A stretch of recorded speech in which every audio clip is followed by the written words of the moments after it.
Hello दोस्तों, आप लोग कैसे हैं। आप लोगों को अपना तैयारी बहुत ही बढ़िया चल रहा होगा। आप लोग कुछ ही समय बचा है एग्ज़ाम को लेकर के। बस एग्ज़ाम आप लोगों का जो है 1 तारीख से 1 फरवरी से स्टार्ट हो जाएगी और जो पहला सब्जेक्ट है आप लोगों का इकोनॉमिक्स है। चलिए आज हम बात करने वाले हैं आप लोगों के बीच में 2022 में जितने भी प्रश्न पूछे गए थे भूगोल में यानी ज्योग्राफी में, आज हम उनको लगाने का प्रयास करेंगे। क्योंकि देखिए बिहार बोर्ड जो है क्या करती है कि जितने भी पिछले ईयर क्वेश्चन पूछा गया है वो अगले ईयर पूछ लिया जाता है। देखिए आज 2022 में कुछ भी ऐसा क्वेश्चन होगा जो 2025 में पूछ लेगा। तो इसी कारण क्या है ना कि हम लोगों को क्वेश्चन बैंक पढ़ना बहुत ज़रूरी है। क्वेश्चन बैंक पढ़ने से हमें ये पता चलता है कि किस प्रकार से क्वेश्चन बिहार बोर्ड जो है पूछ रही है। चलिए सबसे पहला प्रश्न जो है ज्योग्राफी का बोला गया है कि निम्न पुस्तकों में से कौन हमबोल्ट द्वारा लिखित है। तो हमबोल्ट द्वारा जो लिखित है वो कासमास है। कासमास के द्वारा क्या किया गया, वो लिखा गया था। हमबोल्ट के द्वारा कासमास लिखा गया था। चलिए दूसरा नंबर प्रश्न बोल रहा है कि निम्न में से कौन मानव भूगोल से संबंधित नहीं है। मानव भूगोल से संबंधित कौन नहीं है, तो आपको बता दें कि समुद्र विज्ञान जो है मानव भूगोल से संबंधित नहीं है। बाकी सब है, प्रत्यक्षवाद भी है, संभववाद भी है और मानववाद भी है। चलिए अगला नंबर प्रश्न देखिए क्या बोल रहा है कि मसाई जनजाति यानी कि मसाई जनजाति जो है वो किससे संबंधित है यानी किस देश से संबंधित है। तो आपको बता दें कि मसाई जनजाति जो है वो अफ्रीका से संबंधित है। पर इसमें देखिए ऑप्शन नहीं दिया गया है, तो हम ऑप्शन दिया इनमें से कोई नहीं है, तो यानी कि डी जो है इसका ऑप्शन सही हो जाएगा। चलिए चौथा नंबर प्रश्न देखिए क्या बोल रहा है। बोला गया है कि आयु लिंग पिरामिड का संबंध है, तो किससे है। तो आयु लिंग पिरामिड जो का संबंध जो है पुरुष एवं महिला जनसंख्या से संबंध है, क्योंकि इसका पिरामिड बनाया जाता है। चलिए पाँचवा नंबर प्रश्न देखिए क्या बोला गया कि 2011 की जनगणना के अनुसार भारत में जनसंख्या घनत्व कितनी है। तो 2011 की जनगणना के अनुसार भारत में जनसंख्या घनत्व जो है 382 व्यक्ति प्रति वर्ग किलोमीटर में निवास कर रही थी। छठा नंबर प्रश्न देखिए क्या बोला गया, निम्नलिखित में से कौन मानव विकास सूचकांक से संबंधित है। तो मानव विकास सूचकांक से संबंधित डॉक्टर महबूब उल हक है। चलिए सातवां नंबर प्रश्न देखिए बोला है कि निम्नलिखित देशों में से किस में प्रशंसा का प्रगति का माप माना गया है। तब भूटान को प्रशंसा का प्रगति का माप माना गया है। चलिए आठवां नंबर प्रश्न देखिए क्या लिखा गया है, निम्न में से कौन कलहारी मरुस्थल की जनजाति है। तो बता दें कि बुशमैन जो है कलहारी मरुस्थल की जनजाति है। चलिए नौवां नंबर प्रश्न देखिए क्या बोला गया है कि निम्न में से कौन एकल कृषि का उत्पाद है। एकल कृषि का उत्पाद है। तो एकल कृषि का जो उत्पाद है रबड़ भी है, केला भी है, चाय भी है, यानी इनमें से सभी हो जाएगा। चलिए 10वां नंबर प्रश्न देखिए क्या बोला गया, निम्नलिखित में कौन रूस में अवस्थित है। तो रूस में जो अवस्थित है वह तूला अवस्थित है। चलिए 11वां नंबर प्रश्न बोल रहा है कि एसेन यानी एसेन अवस्थित है। तो एसेन जो है वो अवस्थित है यानी कि कहाँ अवस्थित है। एसेन जो है वो जर्मनी में अवस्थित है। कहाँ है, जर्मनी में अवस्थित है। देखिए 12वां नंबर प्रश्न देखिए क्या लिखा गया कि कौन पेशागत कॉलर का रंग नहीं है, यानी कौन पेशागत का कॉलर का रंग नहीं है। तो बता दें काला जो है कॉलर का रंग नहीं है।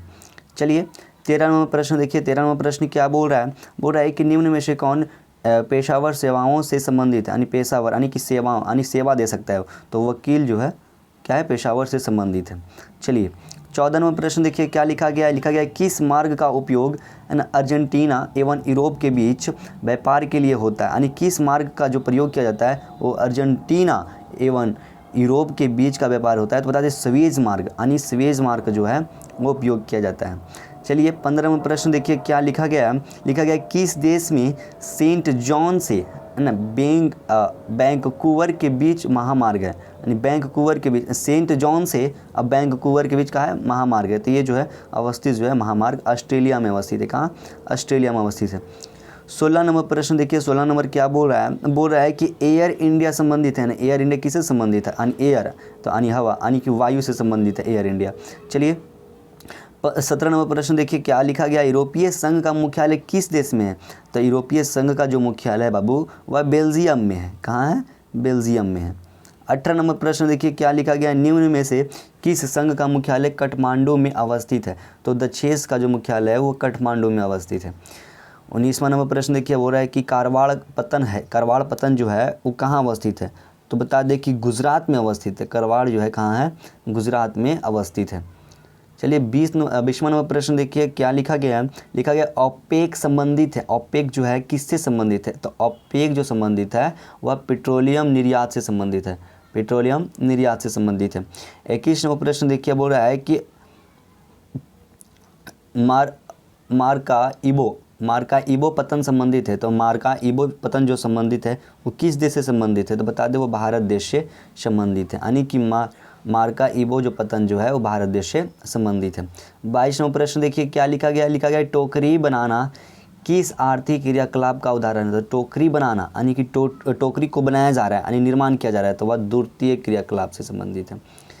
जितने भी प्रश्न हैं सब 2022 में ये पूछे गए थे, हम लोग उसी का सेट प्रैक्टिस कर रहे हैं, क्योंकि देखिए ज़रूरी है, जब तक आपको क्वेश्चन बैंक अगर नहीं पढ़ते हैं तो आपको नहीं पता चलेगा कि बिहार बोर्ड जो है वह किस प्रकार से क्वेश्चंस पूछ रहे हैं। चलिए 23 नंबर प्रश्न लिखा गया है कि नागासाकी उदाहरण है, यानी नागासाकी जो है किस चीज़ का उदाहरण है, तो नागासाकी जो उदाहरण है आंत्रेपी पतन का है, किस चीज़ का है, आंत्रेपी पतन का है नागासाकी। चलिए 24 नंबर प्रश्न देखिए क्या लिखा गया है, 24 नंबर प्रश्न बोल रहा है कि गैरिसन नगर का संबंध है किससे, गैरिसन नगर का जो संबंध है वो छावनी से संबंध है, किससे, छावनी से संबंध है। 25 नंबर प्रश्न देखिए क्या लिख रहा है, बोल रहा है कि पेरिस और लंदन शहर को जोड़ने वाली सुरंग कौन सा है, तो सुरंग जो है वो टनल है, चैनल टनल है, जो मतलब दोनों को जोड़ती है पेरिस और लंदन को। चलिए 26वां प्रश्न देखिए क्या बोल रहा है कि सर्वाधिक प्रदूषण मिलता है, कहाँ मिलता है, सर्वाधिक प्रदूषण जो मिलता है वो किस बस्ती में मिलता है, तो बताए मलिन बस्ती में सबसे ज़्यादा प्रदूषण मिलती है। 27वां प्रश्न देखिए क्या बोल रहा है, बोल रहा है कि कुली गाड़ी यानी गाड़ी किस देश में अवस्थित है, नहीं कुल गाड़ी किस देश में अवस्थित है, तो कुल गाड़ी जो है वो ऑस्ट्रेलिया में अवस्थित है, कहाँ है, ऑस्ट्रेलिया में अवस्थित है।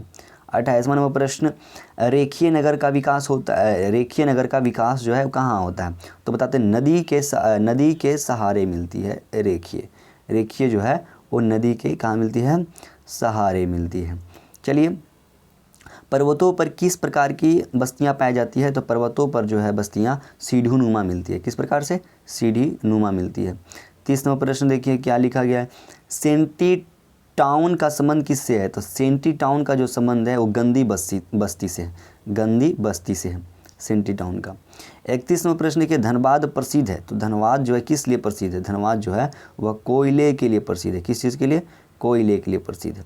32 नंबर प्रश्न क्या लिखा गया, मिलियन सिटी की जनसंख्या होती है, यानी कि मिलियन सिटी की जो जनसंख्या होती है वह कितनी होती है, यानी 10 लाख से अधिक होती है, 10 लाख से अधिक होती है। चलिए आगे बोल रहा है कि फैब्रे संबंधित है, यानी फैब्रे जो है संबंधित किस चीज़ से है, तो फैब्रे जी जो थे वो किस चीज़ से संबंधित है, मतलब संभववाद से संबंधित है, उन्होंने क्या किया, संभववाद को बहुत बढ़िया ढंग से समझाए हैं, बताए हैं। 34वां प्रश्न लिखा गया है कि सिक्किम की राजधानी कहाँ है, तो सिक्किम की राजधानी आप लोगों को पता होगी गंगटोक है, लेकिन इसमें तो गंगटोक दिया नहीं गया है, तो इनमें से कोई नहीं हो जाएगा। चलिए 35वां प्रश्न देखिए धारवी मलिन बस्ती कहाँ है, तो धारवी मलिन जो बस्ती है वो कहाँ अवस्थित है, तो बता दें कि मुंबई में क्या है ना कि धारवी मलिन बस्ती अवस्थित है। 36वां प्रश्न देखिए क्या लिखा गया है, बोल रहा है कि निम्न में से कौन भूमि निम्नीकरण का उदाहरण है, तो निम्नीकरण का जो उदाहरण है वो मृदा भू क्षरता भी है, मृदा अपर्दन भी है, जल जमाव भी है, इनमें से सभी हो जाएगा बाबू। चलिए 37वां प्रश्न देखिए लिखा गया है कि पंचपटमली यानी पंचपटमली खान किस खनिज से संबंधित है, तो देखिए पंचपटमली जो है ना वो आपको बता दें कि बॉक्स ऑक्साइड से संबंधित रखता है, ये जो खनिज है बॉक्स ऑक्साइड से संबंधित रखता है। 38 नंबर प्रश्न देखिए क्या बोल रहा है, 38 नंबर प्रश्न बोल रहा है कि कोरोना बीमारी से सर्वाधिक प्रभावित होता है, कौन सा सर्वाधिक प्रभावित होता है, बता दें श्वसन तंत्र सर्वाधिक प्रभावित होता है बाबू। चलिए 39 नंबर प्रश्न बोल रहा है कि डेसिबल मापन इकाई है, किस चीज़ का डेसिबल है, तो ध्वनि प्रदूषण की डेसिबल क्या है, इकाई है।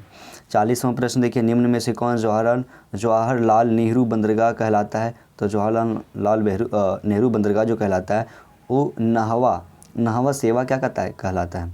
41 नंबर प्रश्न देखिए क्या बोला है कि पारादीप पतन किस नदी के डेल्टा पर स्थित है, पारादीप पतन जो है किस डेल्टा पर स्थित है, तो बता दें महानदी पर क्या है ना स्थित है, महानदी पर पारादीप पतन स्थित है। चलिए 42वां प्रश्न लिख रहा है कि है ना मुक्त आकाश नीति लागू की गई थी, तो मुक्त आकाश नीति कब लागू की गई थी, तो बता दें 1992 ईस्वी में लागू की गई थी। 43वां प्रश्न देखिए बोला है कि सलाया मथुरा यानी सलाया मथुरा पाइपलाइन का सलाया अवस्थित है, यानी कि देखिए क्या बोला है कि सलाया मथुरा पाइपलाइन का सलाया अवस्थित है, यानी कि जो सलाया से लेकर के मथुरा के बीच में जो पाइपलाइन है वो सलाया किस राज्य में स्थित है, जो पूछ रहा है इसमें, ठीक है। तो सलाया जो है आपको बता दें कि यह गुजरात में स्थित है, सलाया जो है गुजरात में स्थित है और मथुरा जो है वह यूपी में स्थित है। तो यहाँ पूछ रहा है सलाया कहाँ स्थित है, तो सलाया अवस्थित है गुजरात में। 44 नंबर प्रश्न देखिए, बोल रहा है कि वल्ला मकाली यानी कि नौका दौड़ संबंधित यानी किससे संबंधित है ना, वल्ला मकाली। तो वल्ला मकाली जो है बता दें कि केरल से संबंधित है। वल्ला मकाली वह शब्द से ही पता चल रहा है कि लग रहा है केरल का है। 45वां प्रश्न देखिए क्या बोला गया है कि वेस्ट सेंट्रल रेल मंडल का मुख्यालय है, रेल मंडल का मुख्यालय कहाँ है, यानी कि वेस्ट सेंट्रल रेल मंडल का मुख्यालय कहाँ अवस्थित है, तो जबलपुर में है। कहाँ है बाबू, जबलपुर में है। चलिए इसी प्रकार से हम लोग देखने वाले हैं 46 नंबर प्रश्न बोल रहा है कि भरमौर जनजाति क्षेत्र संबंधित है, भरमौर जो जनजाति है वो किस क्षेत्र से संबंधित है, तो बता दें गद्दी से संबंधित है। चलिए बोल रहा है कि आलापुछा औद्योगिक केंद्र किस राज्य में अवस्थित है, तो अल्लापुछा यानी अल्लापुछा बोल रहा है ना, तो अल्लापुछा जो है केरल में स्थित है। कहाँ, केरल में। चलिए औद्योगिक केंद्र। 48वां प्रश्न देखिए बोल रहा है कि पायाकारा जल विद्युत परियोजना है, पायाकारा जो जल विद्युत परियोजना है कहाँ स्थित है, तो बता दें कि तमिलनाडु में स्थित है। कहाँ है, तमिलनाडु में स्थित है। चलिए 49वां प्रश्न देखिए क्या बोल रहा है, बोल रहा है कि हुबली, यहाँ आप देखिए हुगली नहीं बोल रहा है, बोल रहा है कि हुबली जो है सूती वस्त्र केंद्र अवस्थित है, यानी कि कहाँ हुबली जो है वो कहाँ अवस्थित है, तो बता दें कि ये जो है ये कर्नाटक में है बाबू। कहाँ है, कर्नाटक में है।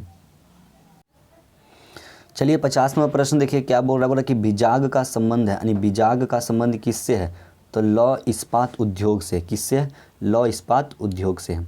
51वां प्रश्न देखिए क्या लिखा गया है, बोल रहा है कि बुंदेल है ना,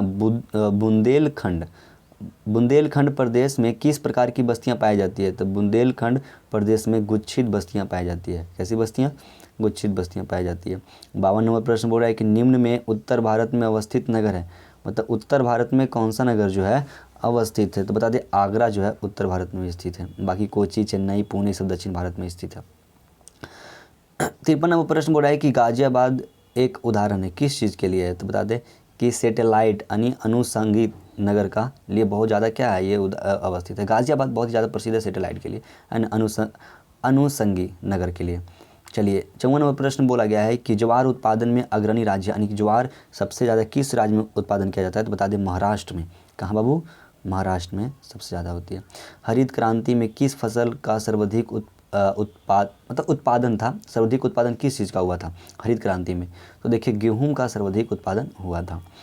56वां प्रश्न देखिए क्या लिख रहा है, बोल रहा है कि भारत में चाय की खेती कहाँ से आरंभ हुई, भारत में जो है चाय की खेती कहाँ से आरंभ हुई थी, तो बता दें ब्रह्मपुत्र घाटी से आरंभ हुई थी। कहाँ से, ब्रह्मपुत्र घाटी से आरंभ हुई थी। बोल रहा है कि 57वां प्रश्न अरेबिका संबंधित है किस चीज़ से, अरेबिका जो संबंधित है वो किस चीज़ से है, तो बता दें कि कॉफ़ी से क्या है, अरेबिका संबंधित है। किस चीज़ से, कॉफ़ी से अरेबिका संबंधित है।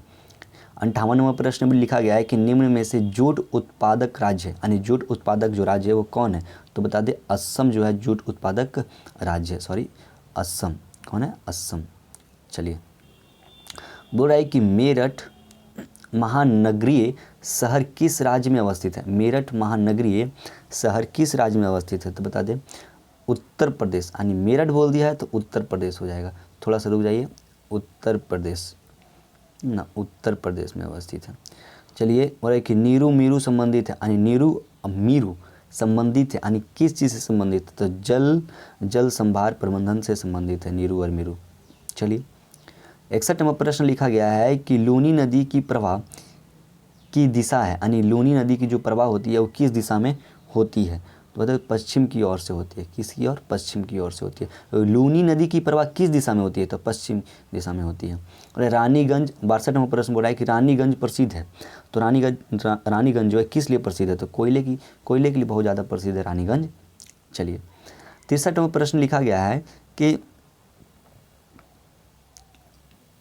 63 नंबर प्रश्न बोल रहा है कि पानीपत तेल शोधन केंद्र किस राज्य में अवस्थित है, तो पानीपत तेल शोधन जो अवस्थित है वो हरियाणा के लिए अवस्थित है। किस चीज़ के लिए, हरियाणा में, ये जो केंद्र है वह हरियाणा राज्य में अवस्थित है। ठीक है, पानीपत तेल शोधन केंद्र किस राज्य में अवस्थित है? तो हरियाणा में अवस्थित है। भद्रावती का संबंध किस चीज़ से है? तो भद्रावती का संबंध आप लोगों को पता ही होगा कि भद्रावती का जो संबंध है वो हमेशा लौह इस्पात से है ना। तो लौह इस्पात कहाँ है? पहले नंबर में देखिए, लौह इस्पात से संबंधित है। चलिए 65वां प्रश्न देखिए, बोला किस पतन को सवेज मार्ग का लाभ प्राप्त होता है? यानी किस पतन को सवेज है ना, सवेज मार्ग का लाभ प्राप्त होता है? तो हमेशा से मालूम है कोची को बहुत ज़्यादा इससे क्या होता है, सवेज मार्ग से लाभ प्राप्ति होती है कोची को। चलिए 66वां प्रश्न हो रहा है कि निम्न नगरों में कौन गुजरात में अवस्थित नहीं है? यानी इस नगरों में से देखो, सूरत दिया गया, नासिक दिया गया, राजकोट और कंडाल दिया गया, इनमें से कौन जो है गुजरात में अवस्थित नहीं है ना। इसी प्रकार से ऐसा ऐसा प्रश्न जो ज्योग्राफी में रहेगा, निम्न निम्न निम्न करके रहेगा। ठीक है ना, आप लोगों को उसमें चुनना होता है कि कौन है कौन नहीं है। तो देखिए 66वां प्रश्न भी इसी प्रकार से पूछ दिया कि निम्न नगरों में से कौन गुजरात में अवस्थित नहीं है। तो देखिए नासिक जो अवस्थित नहीं, बाकी सूरत, राजकोट और कंडाल सब वहीं है, गुजरात में अवस्थित है। 67वां प्रश्न देखिए क्या लिखा गया कि भारत में जल संसाधन से जुड़ी समस्या, यानी जल संसाधन से जुड़ी समस्या कौन कौन सी है? तो बता दें कि देखिए सबसे ज़रूरी चीज़ जो होता है वह वितरण, जल उपलब्धता और संरक्षण। ये क्या है, बहुत ही ज़्यादा समस्या है, यही जल का बहुत ज़्यादा समस्या था। इनमें से सभी है ना, देखिए डी में दिया गया इनमें से सभी। तो संरक्षण भी है समस्या, एक उपलब्धता भी है और वितरण भी है। चलिए 68वां प्रश्न देखिए क्या बोल रहा है, निम्न में से कौन लौह अयस्क खान छत्तीसगढ़ में है? तो लौह अयस्क खान जो है और कौन अवस्थित है? तो बैलाडीला जो है वहीं अवस्थित है।